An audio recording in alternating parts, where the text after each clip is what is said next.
Some of you might be asking, what if I don't want to establish authority with my name on Amazon? Look no further. Today we're talking about pen names and exactly the ins and outs of those so you can leverage the income stream in a faceless way. All right, thank you for pressing play on this video. My name is Jenny Hansen-Lane. I've crossed over 6 figures publishing books with faceless pen names. What does that mean? That means that instead of using Jenny Hansen-Lane, I'm using brand new names to publish my books in profitable niches. This has allowed me to scale because I have a YouTube video where people go and look up my name all the time. I can only put things under my personal brand there. You might be asking, like, why do you do that? For the livelihood of the book. There are so many people that want to build passive income, but they don't know the power of putting in the reps yet. And so it is easy to be tempted to go copy somebody. It's a human frailty. It's something that some people don't grow out of. I was caught. I messed up on my spelling bee test. I cheated. I was in 1st grade. You guys know I have dyslexia. I couldn't spell the word December. Drop the word December in the comments. Make sure you spell it right. And I got in trouble. And it was this whole thing in 1st grade. And it was painful.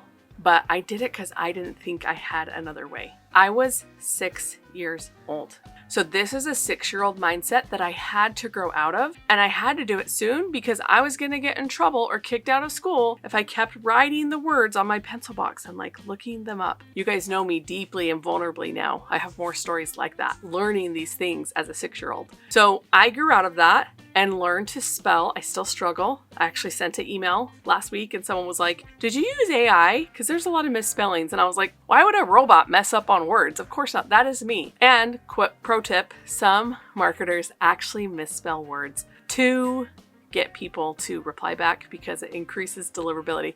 That's not me. You guys know I say things backwards. I do things backwards all the time, right? Like the owner of Amazon, his name is Beth Bezos. Like, we have established this, right? It is now part of my personal brand.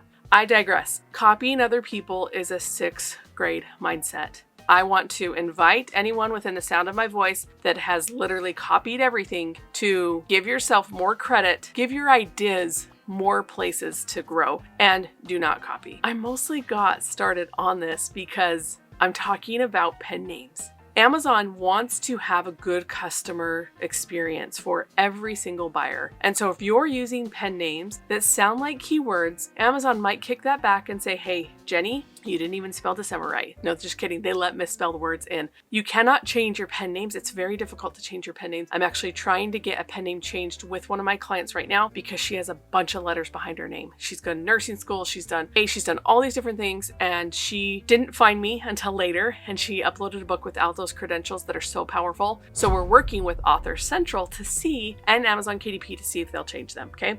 So when we are publishing and you're like, get back to talking about a faceless income, you can use different names. You can actually go into ChatGPT and ask it for unique names. Make sure you go on Amazon first and search to make sure there's no confusion. I actually don't want to use words like Stephen Covey or Napoleon Hill.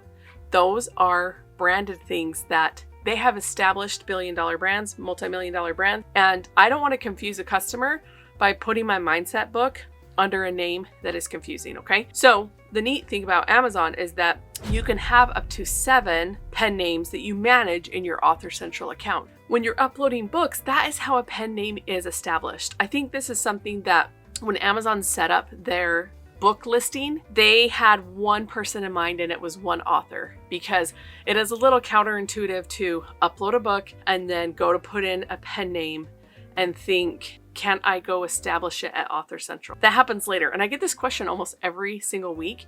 Like, how do I come up with a pen name? It's when you upload the book, okay? And so think about this brand and think about if you're a business owner, think about establishing your authority by incorporating a name that suits your existing business, okay? This has been really fun. And I credit me hitting 10K months by doing faceless pen names. So I'm doing what I call pen name shops. I'm doing experience type of names where I'm thinking of my books like a small brick and mortar, like a tiny Barnes & Noble that just started out, like a local bookstore. And I'm thinking about the customer and what type of experience they would have. And that's how I'm generating my pen names. I want someone to come in, if they're going to buy a coloring book that has, it's cut and paste, I'm going to try and think of a cute name that fits the customer, right? It might be like artsy place press. Okay.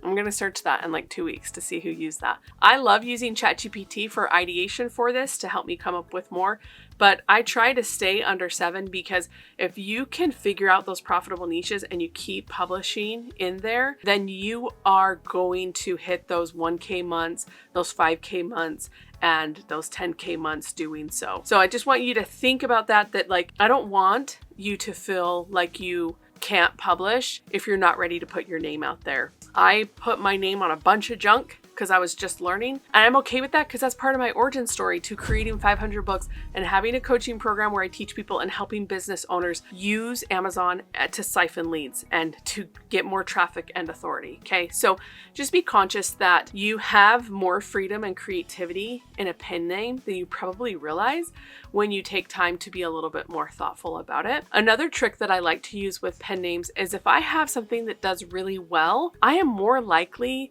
to do a complement pen name to my best selling. Why do I do that? I want to give the customer more choices. We always follow successful clues. We can follow those over and over and over again. So if you're struggling for a niche, it's important that you look for clues and you treat Amazon like a distribution channel. Like type in words to see what comes up.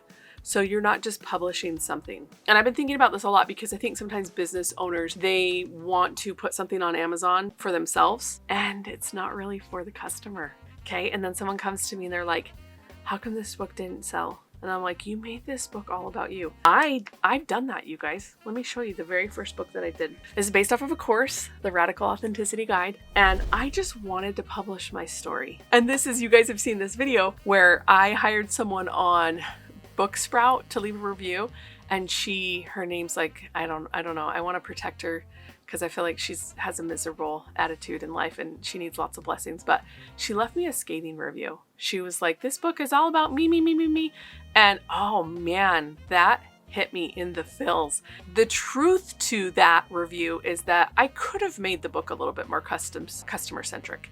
And that is one of the most secret things no one talks about anywhere on YouTube when we're talking about making money online with Amazon KDP, with print-on-demand books. Keep it customer-centric. Focus on your customers first. Make sure they're having a good experience so they want to come back and buy book after book after book after book. And they come to you because you already gave them one good experience, okay? People typically don't want a bunch of different things. They want more of what they love. Good example of this, my kids. They love, one child, he loves lemon. The other one loves mint. They will try anything, you guys. They're 7 and 9. They will try any salted caramel. If they're niched down their taste buds, they will try anything that are those flavors, okay? We are the same way. We're designed the same way as human beings to do that. So go forth, think about the customer experience. And if you don't want to use your name, go to ChatGPT and ask it to help you name a bookshop, okay? Think about a bookshop rather than a name, because that brand can establish authority and it can let the customer know like who you want to serve.